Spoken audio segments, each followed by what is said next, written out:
Well, hey friends, it's Erica and Lisa here, and we're really excited because today we are kind of testing out having one conversation that's going to serve both of our audiences. And so this conversation will be airing on both of our podcasts, which is really fun. So let's get into it. So, first, for anyone who doesn't know you, Lisa, can you tell us a little bit about what you do and who you help? Yes, of course. Hello, everyone. I'm Lisa Avila, and I'm a nonprofit strategist. So I help women start and scale their nonprofits. And I'm also helping women entrepreneurs as they move impact into their businesses. So those who aren't necessarily ready for a nonprofit, because that's kind of what we're finding, that's like, let's bring some impact in. That's your first move. And then we're going to get that nonprofit going because we all want to change lives and help our communities. Yeah, I feel like we're going to talk about that and the difference a little bit more in this conversation because I'm excited to hear more about that. So, what first drew you to working in the nonprofit world? I was in the wine industry for quite a while, and I saw a lot of disparities, a lot of people who needed help. And I just felt like, I could be doing more to help people. And that's how I went back, got my master's in education, and took that and moved into the nonprofit world. And I just love helping people. I've always had a heart on my sleeve, and it's a lot of fun for me. That's so cool. What made you passionate about helping women specifically start nonprofits? I love working with women. We just, especially, I moms are drawn to me because I'm a mom of three. I know you're a mom, and we have so much compassion and we want to help people. And what better way to do that than to start a nonprofit with something that you care about so deeply? Because you can make such a big impact when you have a nonprofit or a foundation. Yeah, I feel like I see this with the clients that I work with that are nonprofits starting out because they didn't really intend to start a nonprofit necessarily. They just had some kind of passion or burden for a specific situation or people group. And then it kind of morphed into, oh, this got bigger than I thought, and maybe it's time to make it legit. So I'm excited to be talking more about that on this episode. Yes, yes, it's so true. And so for my listeners, Erica, who are meeting you for the first time, I'd love to know about your work and how you are helping business owners. Yeah, so I am Erika Millard. I'm a bookkeeping and QuickBooks expert, and I help service-based small businesses as well as nonprofits either set up, clean up, or hand off their bookkeeping. So no matter what part of the journey that you're on, if you're just starting out, all the way to being ready to fully outsource it, we have options available and really just love supporting female business owners, nonprofit runners, founders who need help understanding their numbers because I really want to help you take you from just compliance to actually understanding what the numbers mean so that you can make better, empowered decisions. Whew. Thank you for doing that because that is not, for me as a business owner, it can be so overwhelming to look at my numbers that sometimes I just kind of push it to the side. But when you are empowered with your budget and knowing, it's so much better. Like it takes so much out of your brain. So that's so nice. Yeah, totally. And what I saw over and over was just like you said, it's very common that people stick their heads in the sand because they're kind of worried about what they're going to see. And so they'd rather just avoid it than actually face what the numbers are going to tell them. But more often than not, I saw people doing better than they thought they were. And so that's actually an encouragement for those listening of often you're doing better than you think, and having that head in the sand actually just like drags out and magnifies the fear, and the Yes. anxiety instead of actually knowing what's going on and then being able to make a decision about it. So that's why I'm just so passionate about helping women specifically because we can easily feel intimidated by all the terminology. And I've had a lot of clients with just bad experiences with bankers or CPAs or like lots of tears, lots of feeling dumb. And Yeah. so I really want to make it judgment free, no shame, just like we're chatting over coffee about it. Yes. Oh, I love this. And what led you into bookkeeping and the financial education piece of it? Yeah, so I actually have an accounting degree. And funny story, I went into accounting because I wanted to be in the FBI, and Oh, they were really heavily recruiting for financial and like white collar crime at the time. So that was my initial goal. I would always go around in college telling people I'm an accounting major, but for a cool reason. So and that dream just never really was fulfilled. But I worked in corporate accounting for several years. And then when my oldest was born, I knew I didn't want to work 60, 70, 80 hours a Mhm. week. But I also got bored very easily with just one baby at home. And so I had thought about starting my own business and kind of through some crazy circumstances, got a handful of clients. But after a while, I was just doing full service bookkeeping and feeling like, man, I have some like coaching type of tendencies, but I don't know how this fits with bookkeeping. And when I started marketing my services, I had several women over like the span of 6 weeks say, well, I can't afford a full service bookkeeper, but could you just teach me how to use QuickBooks? Or could you just review my reports so that I can understand what this means? Or could you just help me not cry in front of my CPA? Literally, someone said that.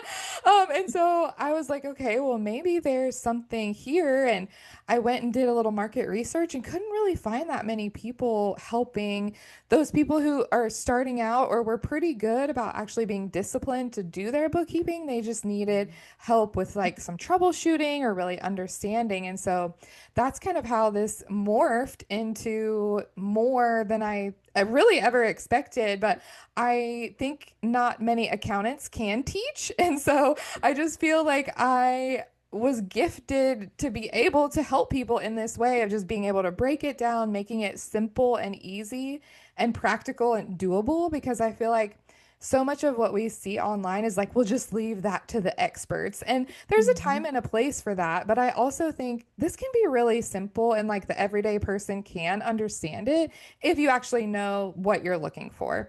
So that's kind of how it all morphed together into having the whole journey of support available because not a lot of people were helping those.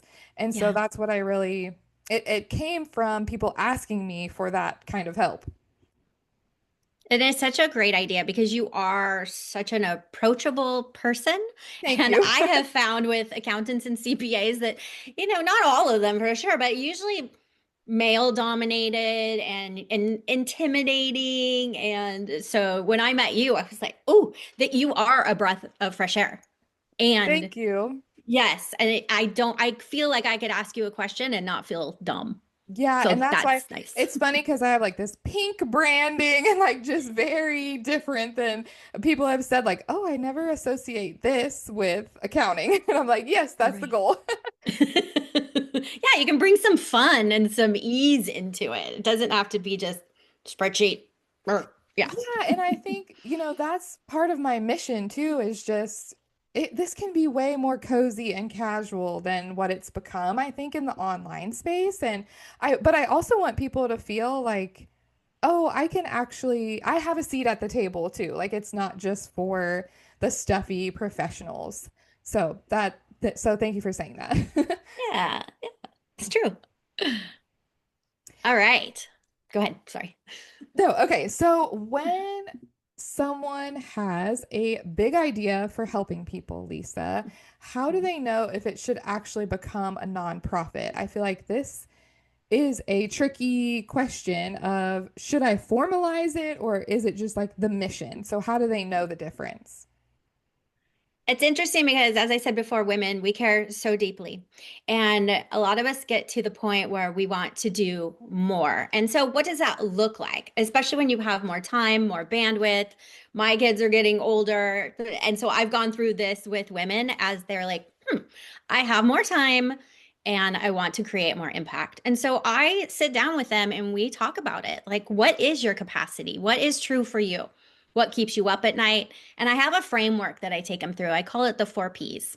And so it's people, purpose, promise, and platform. And we don't have to get all into it, but I'm very strategic when I help these women make that decision because it's a big decision to start a nonprofit. You're going to be very busy. You're eventually going to want to hire a team, and you have funders that you have to give numbers to and explain things to. And so it's a lot, but it also can be very rewarding.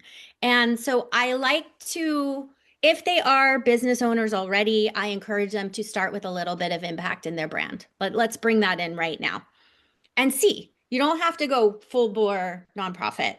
Although I know that you're going to probably end up there, but well, let's just like baby steps. And so that's what we do. Start with the impact. That could be a scholarship, that could just be working with another nonprofit. See if you like it. And usually it's, oh my gosh, I want more of this because you see the impact that you're having. You see the communities, the people, the lives that you're changing. And so then it's time to, take it bigger and decide I'm going to start that nonprofit because I want to have my own programs. I want to have my own events and fundraise and help more people. That's really cool. I love that you encourage some baby steps, because I think so many of the women that I work with have that kind of value where they want to give back or they want to be able to fund different things that are important to them. But I think sometimes that can feel so giant, like I have to start this Yes. whole other thing. Um, and how am I going to do that when I have this other business or this other thing that I already do? So I love that recommendation of we'll just start somewhere and then kind of let that almost lead. Oh, do I want to do my own events? Do I want to do my own? And so that being kind of a determining factor. Yeah, and just to see how it works for you and for your life, because the reality is we are so busy as women. We have so much going on. A lot of us are taking care of children and our parents. And so you're in this like, whoo, how am I going to add one more thing to my plate? But we do also have those core values and want to give back and we want to help. And especially right now with, the world is a little bit wild and it's a great way to start. It's just what can I do right now to create that impact? So, what would you say are some common misconceptions people have about starting a nonprofit? Well, I think they believe it's going to be easier than than it is because you do have your heart on your sleeve and you just want to go help people. And so you don't, not you general, they don't think about the strategy behind it because a nonprofit is a business.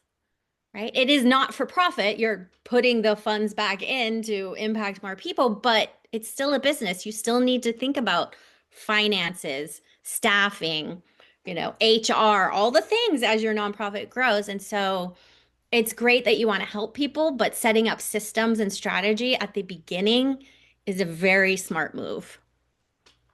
Yeah, and so kind of with that, what are some first steps someone could take if they are feeling that nudge to start a nonprofit? We talked about making a scholarship or things like that, but what's next right after that?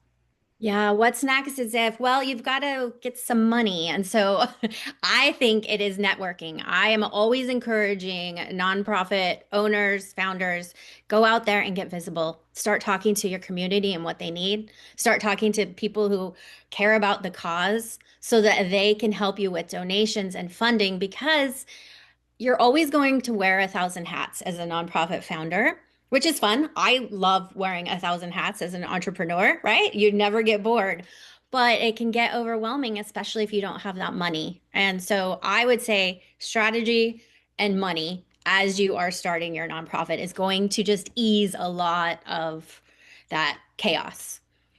Do you have tips for where to start networking? Because I would imagine you might not feel completely welcome in like a small business setting per se. So, are there certain Yeah. places that are better? Do you find other people with the same interests of cause? Like where do you look to network? Yeah, that's a really great question. It depends on who you want to serve. So, for instance, I have a client that works with people who have the same skin condition as she does. And so when she first started, she had a full-time job. She started her nonprofit and she was on Facebook pages and in groups and just talking with other people who have the skin condition. And then they know somebody who is in corporate or they know somebody who's in pharma. And so it's just making those connections with people who have the same, it could be like the same skin condition or the same desire to help. Let's say you want to help education, right? You want to help kids. That's what I do. I do school board advocacy. So when I'm networking, I'm talking to other parents in my local community. And then they know somebody who knows somebody who wants to donate. And so it does have that ripple effect, but that's how it starts of finding who has the same kind of core beliefs and causes that they want to be behind and just start talking. Just have the conversations. It doesn't have to be a whole slide deck. It doesn't have to be anything formal. You can show up to a sporting event or, wine with some ladies and just start talking. And you never know who you're going to meet that says, "Oh my gosh, I want to help you with that." That's awesome and makes it feel simple and doable. So thank you for sharing those tips. Yeah. It doesn't have to be as hard as we want to. You know, I love to overthink things, but it really is just starting the conversations and then seeing where they go. Yeah. But I want to ask you from the financial side, though, what are some things that people should think about when they are starting a nonprofit? Yeah, I think the first couple things are number one, you really need a system. So you need some kind of method to track your donations and also to track it by the specific donors. So really early on, I think a donor management system is helpful because it will help you keep track of those people who are donating and then usually helps you prepare like statements for tax purposes for them Yeah. as well. And then you need some kind of bookkeeping software. I mean, a spreadsheet is okay for a season in the early beginning, but when you start to get to the point where you're manually entering a lot of things, or if you're really not a spreadsheet person, or if you start to find a lot of duplicates, or if you type numbers wrong in your spreadsheet, there's a lot of room for manual error. So we don't really like to have that to leave a spreadsheet for too long. And a software will really help automate some of those things for you and help you make it a little bit more legit. So if you're reporting to a board or if any of your donors really request, hey, can I see your financials before I donate?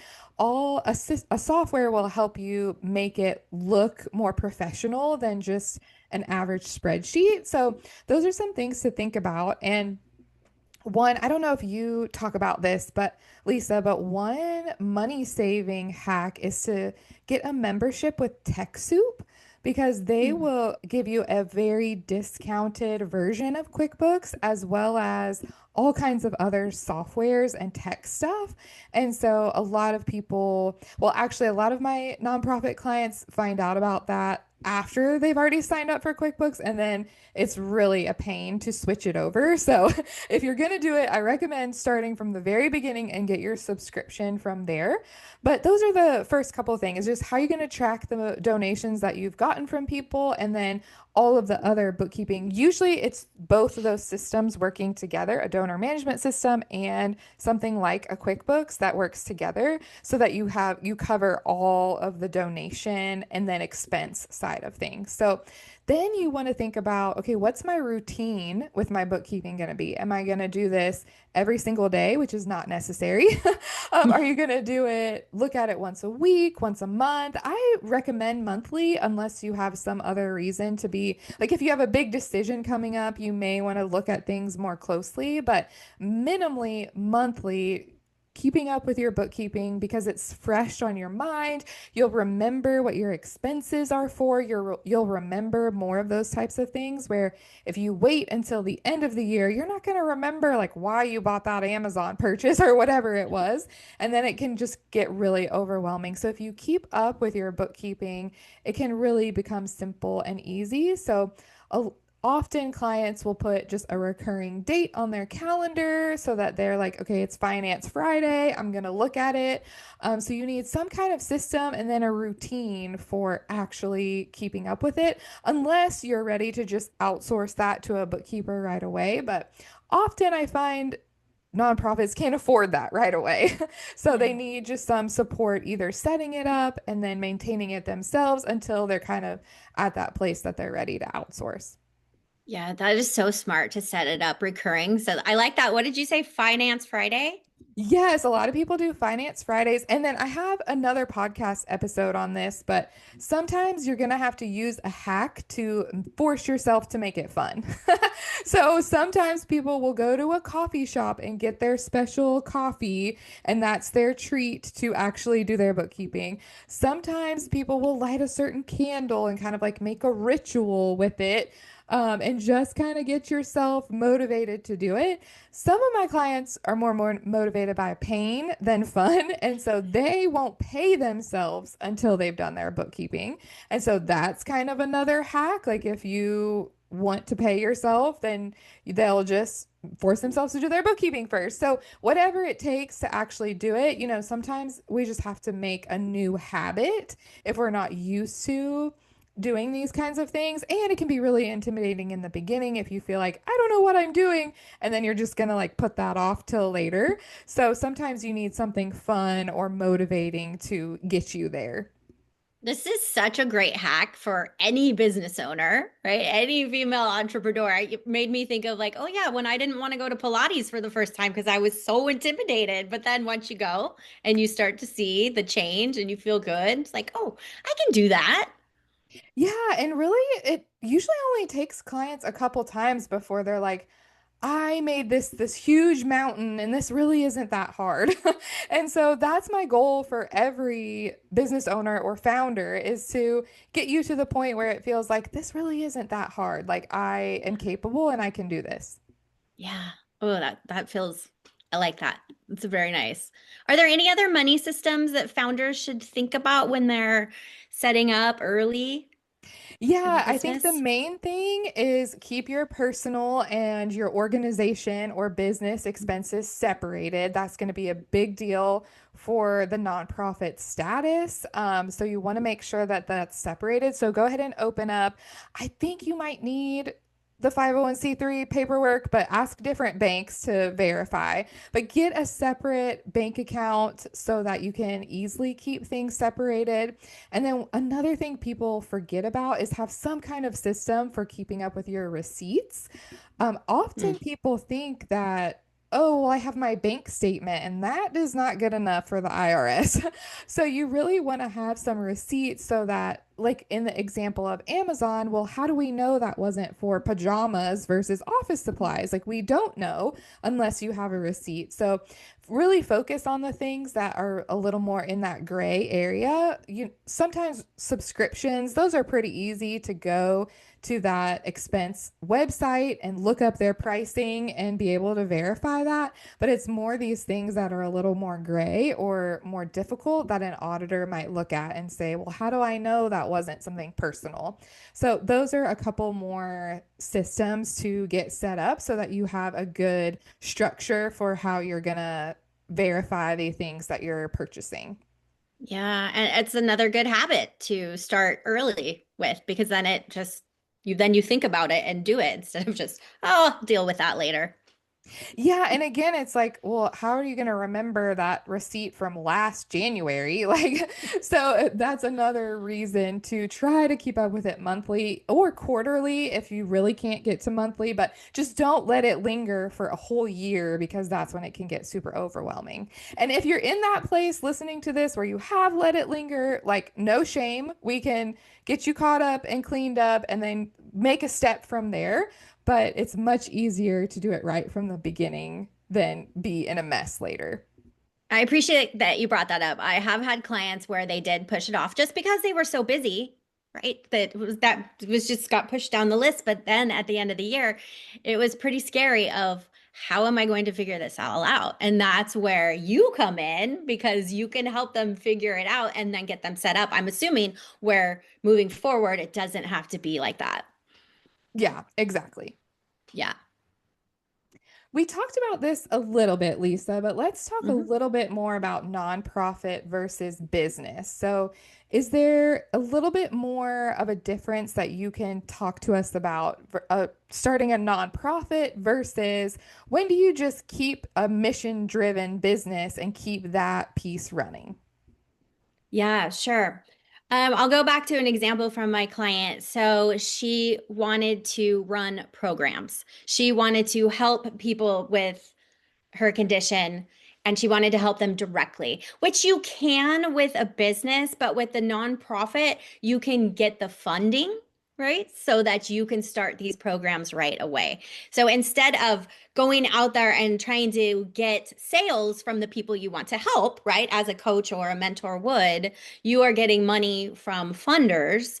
And then you can serve these people through programs. And that way, if the communities say don't have the means, then you can serve them and they can do it, let's say for free or low cost. You can put on events and everybody can come as opposed to only the people who can afford it.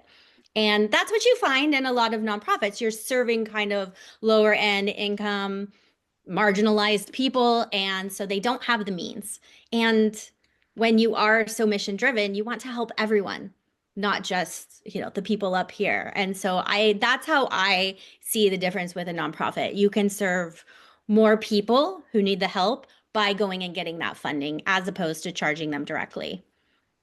Yeah, I love that because it can feel difficult to figure out which path to go. So I think Yeah. that's another just helpful, almost like checklist of do I meet these criteria or not in order to know which way to go. Yes. Yeah. And like I said before, just if you do have a business, just helping wherever you can in the beginning is a great way to see if you want to take it further or not. And that's okay.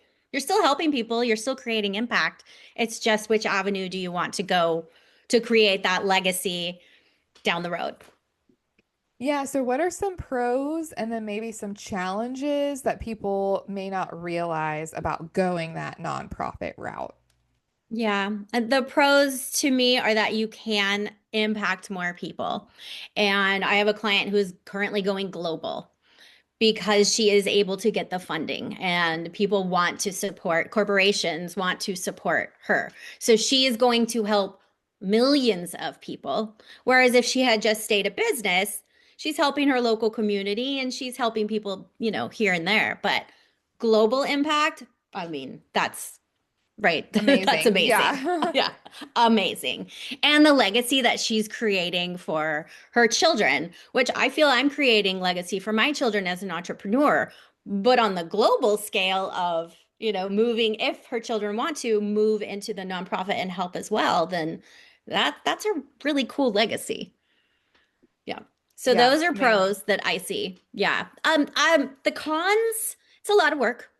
And especially when you're starting up and you're trying to get that funding, then you're going to be doing a lot of different things. And that can be challenging if the founder maybe hasn't done much marketing or sales. That visibility piece for a founder is a big deal because, as we talked about before, the networking, you have to put yourself out there. And if you are really shy and you just want to kind of help people in the background, it's going to be tough. But I feel the more that you put yourself out there and you start helping people and you see that working, then the confidence grows and it gets a little bit easier. Mm, yeah, that's so cool.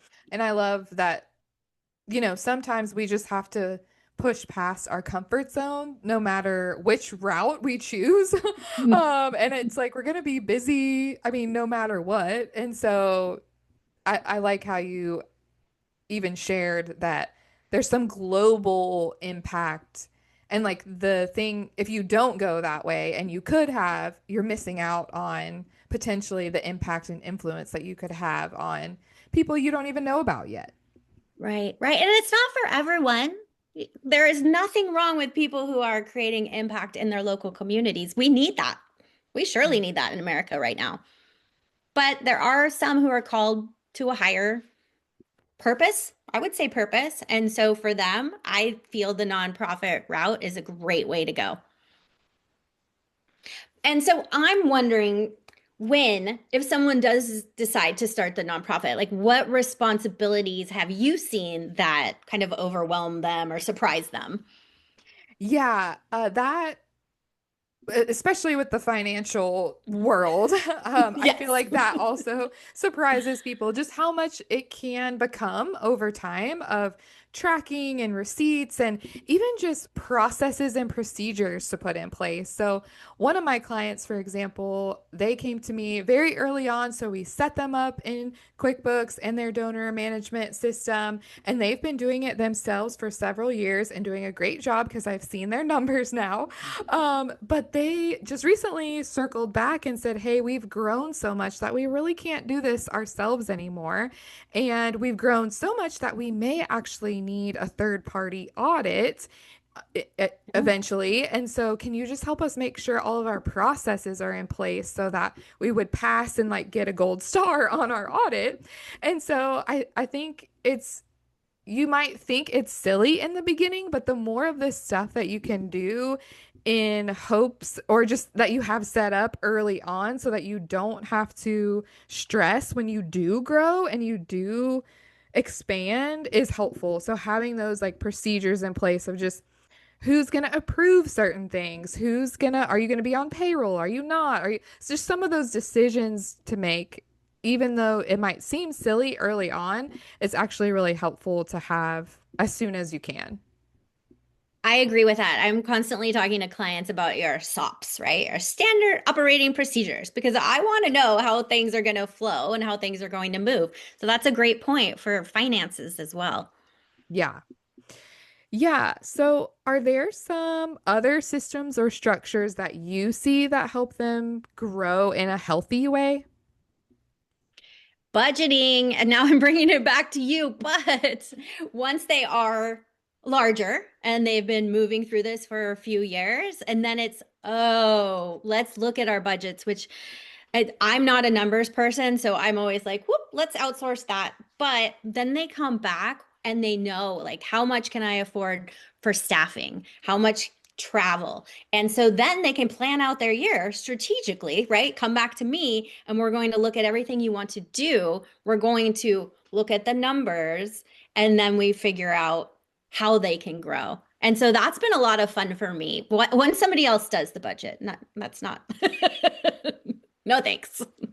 Yeah, I think I often see nonprofits not even think about creating a budget. It's just Yeah. like, oh, well, we'll just work with what the cash that we do have or the potential donors that we think is going to come, but we don't even know what we think is going to come in. And so I think actually writing it out can be really helpful because I think one of the differences between a nonprofit and a business financial terms is just who you're even reporting for. So in a business, you're reporting for the IRS and then to make management decisions for tax purposes and then decision making purposes.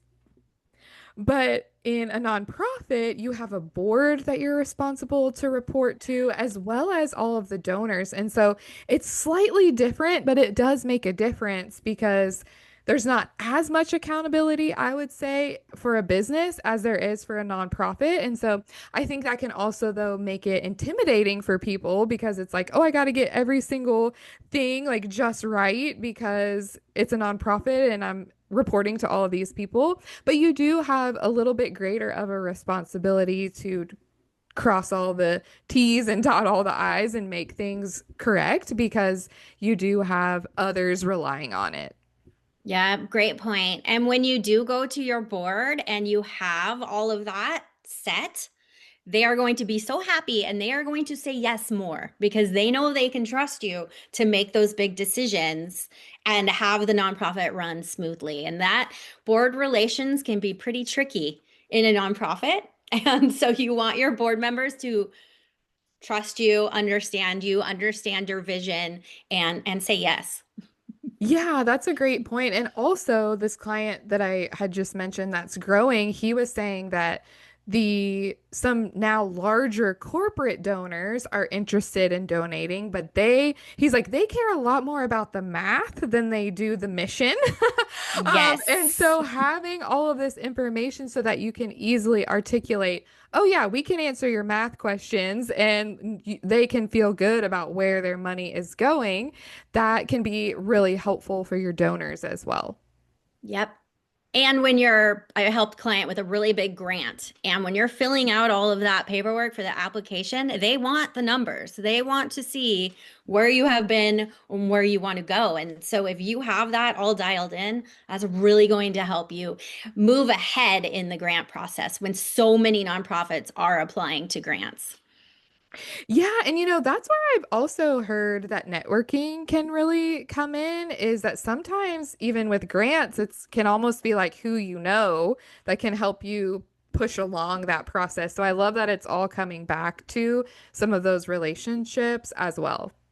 Yep. Very important. You're right. Because if you talk to somebody and they are working for that company and they like what you're doing, then yes, you may have an in and not in kind of a sleazy way, but just of helping it along and getting through when you're randomly emailing someone, trying to get information. So that is helpful. That networking is very helpful. Yeah, well, like you said, I think even as an individual, I'm way more likely to donate to something that I know someone or I relate to that cause. And so I think that's just a natural thing, is that it's natural to give to people that you already know. It's more Yeah. natural to work with them or give to them. So, okay, we're talking about giving and some of the money. How can founders think about paying themselves? Because I know that this can be a challenge when it's not really a business. And so I've seen some founders struggle to actually pay themselves for the work that they're doing. So, what is your kind of philosophy or coaching around that? Well, if you do already have a business or you have a full-time job and you start this nonprofit, I would say for any business owner, really, it is helpful to already have a paycheck or to have some money in savings because you aren't going to pay yourself right away as a founder of a nonprofit because you want to create that impact, which means you want to start those programs. And that takes money until you have the funding coming in.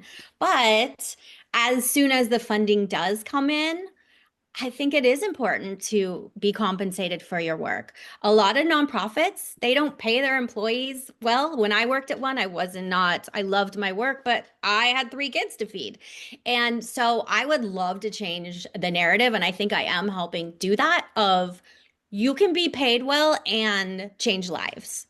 And so I encourage founders as soon as they can to start taking a paycheck from the nonprofit, even if it's little, because it also gives you the boost of, okay, this is working. I'm paying myself for my time and my energy. I am valued as the founder, and my team is valued.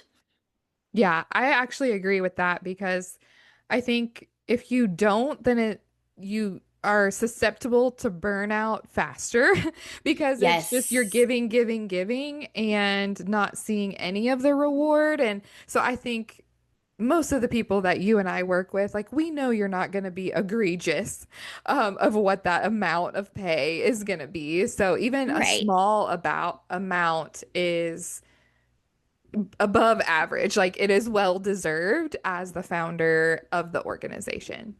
Yes. Agreed. Yep. All right, Erica, as we wrap this up, it's been so much fun, but I am curious to know one step someone listening could take this week if they do feel called to start or scale their nonprofit. Yeah, well, I think it comes back to on the financial side of just starting to research if you're in that beginning stage, I would definitely get a TechSoup sub membership. And then I would just start to research what systems would be right for you, because that's really going to guide a lot of your setup and starting. And then even go ahead, even now, and put a Finance Friday or put some kind of money date with yourself on your calendar. And even if all you do is look into, is QuickBooks right for me, or is I'm going to start a very simple spreadsheet of all the handful of things that I've spent money on to even research if nonprofit is right for me. Just those types of things. Just get yourself started in the habits that are going to continue on with you as you grow the thing. And then if you are someone who has started and you're finding you're in a little bit of a mess, then figure out what your next step is. So, is it that you need understanding around your reports? Is it that you may need some education around the softwares or systems that you're working with? Is it you might need to bring in someone to help you clean it out or straighten it up? Are one of those steps applicable to you? But just don't stay in the shame and fear. Get some help, because that will help you move faster and grow faster going forward. So, Lisa, what about for you? What is one step someone could take if they are feeling called to a nonprofit? I love that you said just start, right? It's acknowledging that you want to create more impact. And so what does that look like? What does that look like in your life, family, business? And if it's not a nonprofit yet, then just find a way this week that you could create more impact. Because I know when you volunteer or you give back, you feel so good about the change that you are creating, even if it's a little tiny change. Any change is good. We need that right now in this world. And so that's what I would say. Just start, take a baby step, figure out what you love doing, what keeps you up at night, what breaks your heart, and just go toward that and see how it feels. And I bet you'll be starting that nonprofit very soon. Well, we hope that everyone listening feels encouraged and motivated and just even a little more educated around nonprofits. If you have questions, reach out to either one of us. We would love to chat about this and if either of these things are right for you. And we will see you next time. All right. Thanks for spending time with me today on The Rich Nonprofit. If this episode hit home for you, I bet there's a woman in your circle who needs to hear it also. Please share it with her. And don't forget to rate and review. It helps other women find me, and I appreciate it more than you know. And if you want to keep the conversation going, come on over and join us in Built for Bigger. It's my free Telegram community. We chat about strategy, business, life, mindset, and everything it takes to grow. The link is in the show notes. And I will see you next time.